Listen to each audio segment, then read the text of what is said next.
level by not having big events. But within that, I think we need to look at how to start things all over again. And I think we are on the right track to do that. Right.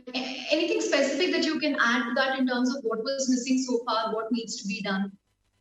Well, I think testing can be scaled up. I think we have largely done testing in the public sector, but we also have, I think, a lot of very quality labs in the country, private labs, and they can. Today, as you know, the Supreme Court upheld the decision for the payment of the private labs from the Ayushman Bharat scheme, which covers 500 million people.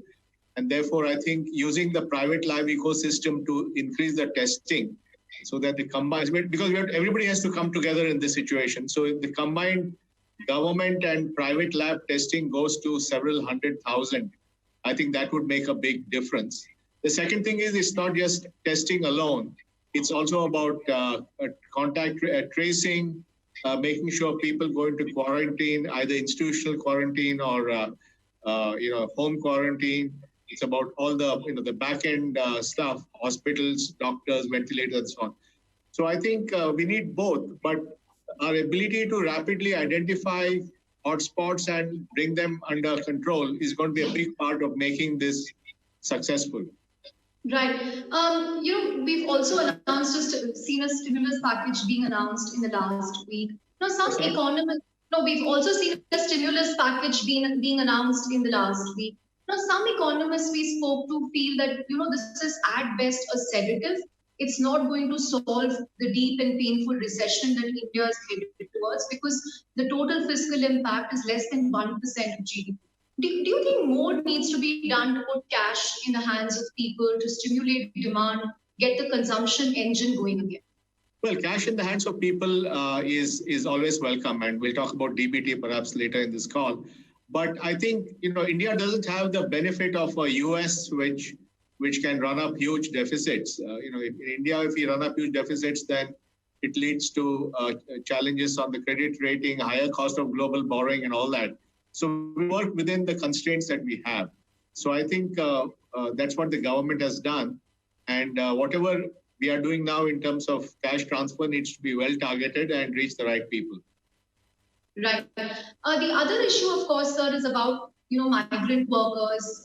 Azim Premji recently said that what's happened to them is an unforgivable tragedy, the agony and death of migrant workers. I want to understand, is there something we can do leveraging technology to ensure that we build a more inclusive society, equitable society, to absolutely bridge the gaps? No, absolutely. I think one thing we have learned in this unprecedented situation is the need for resilient systems.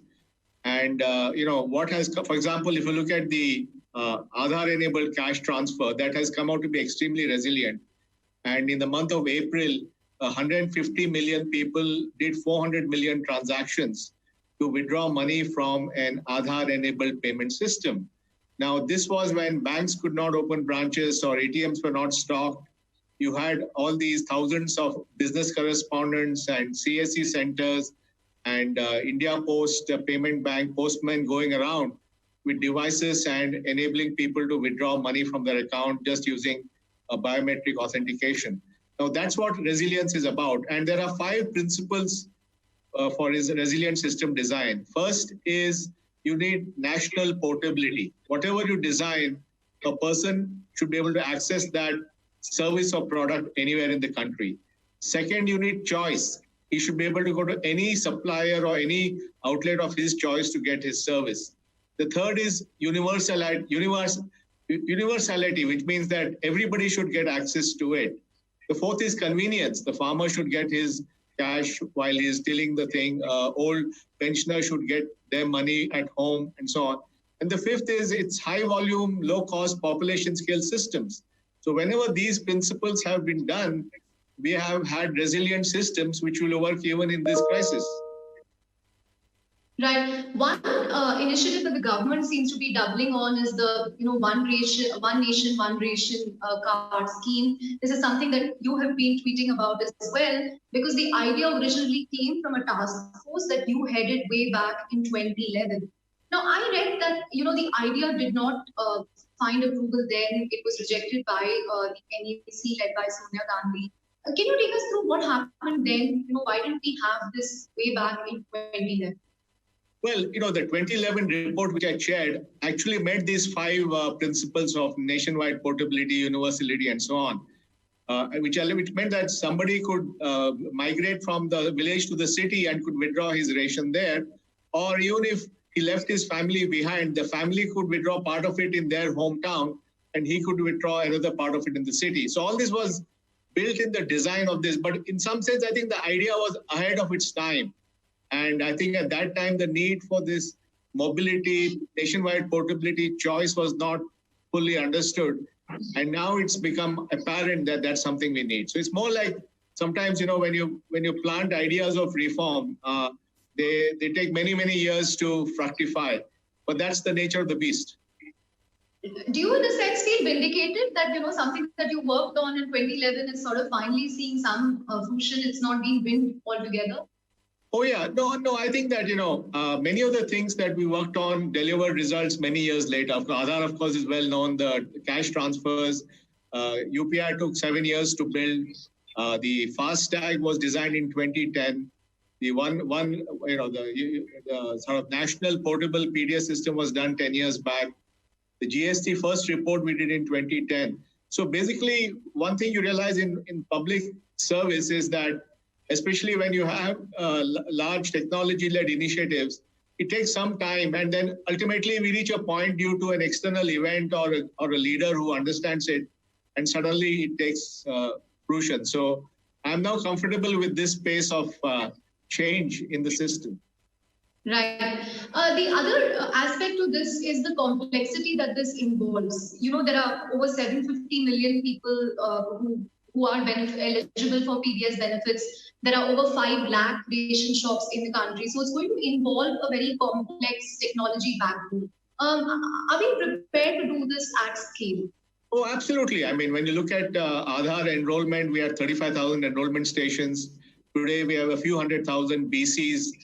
We have 700 million people who are linked their bank accounts with Aadhaar. So we are used to this population scale. I don't think the scale is anymore a challenge. We have done it before in many, many other schemes.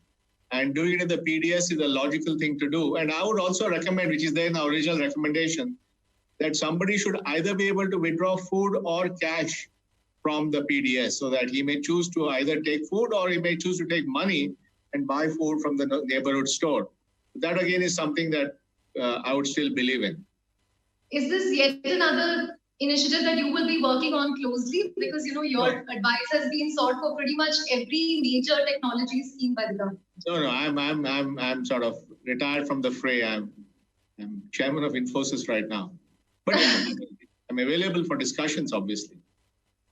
But for all practical purposes, you're now like India's default chief technology officer. So no, I think I don't agree with that at all. There are a lot of phenomenal people working in the system who are working day and night to make these systems work. And I played a certain role in a few key systems, 4 or 5 of the big ones. And I'm proud that I did that. And I'm grateful for the privilege of doing that to both the governments that have been involved. So I'm happy with that. So we're not going to see like a cabinet role for you again for a 5-year time frame or something. I'm fine. Lockdown in Bangalore, I'm very happy. Okay, moving on to the business impact of COVID-19. So there is no doubt that, over a long-term basis, this could lead to an acceleration of digital economy, lead to a faster shift than we've seen. But obviously, there is a lot of pain in the short term. Every day we read reports about layoffs across industries, be it financial services, media, unicorns, startups. There is talk about Infosys also undertaking some kind of restructuring for senior roles. So are things going to get worse before they get better? Is this going to be the trend for at least the next quarter? Well, I think in the short term, yes, it is going to be challenging, and that's what many firms have said. This also another example of resilience, Chandra. I think just like I talked about resilience in business system, in government systems, we need resilience in business. And one of the key drivers of resilience in business is is your ability to generate free cash. And what is one of the things we have realized with the startup ecosystem is that they have always been dependent on raising capital from some VC or the other. And what happens is that if that works well when you have liquidity and lots of money and winner take all and blitz scaling and all that stuff. But in times like this, when people are not willing to lay out money, then you really become fragile and you just have a runway of a few months. And therefore, you will see a lot of challenges in that area. So I think the ability to build a profitable business that generates free cash is also a sign of resilience. I mean, at Infosys generates $2 billion of free cash every year. And while companies are raising money, Infosys was actually able to give a dividend this quarter of $500 million. So I think it's important that we think about how we make businesses resilient by generating cash. Do you think this could lead to some kind of change in the way startups have operated so far? As you said, it's a very VC-driven model, a cash burn-driven model. But will this sort of force them to reset and look at a path to profitability? Oh, absolutely. First of all, they had built organizations and cash burn meant for a growth of 3x or 5x from where they were. And they went from X to 0.2x or something. And now they just have to get back to X, which was the pre-COVID run rate before they can even think about growing.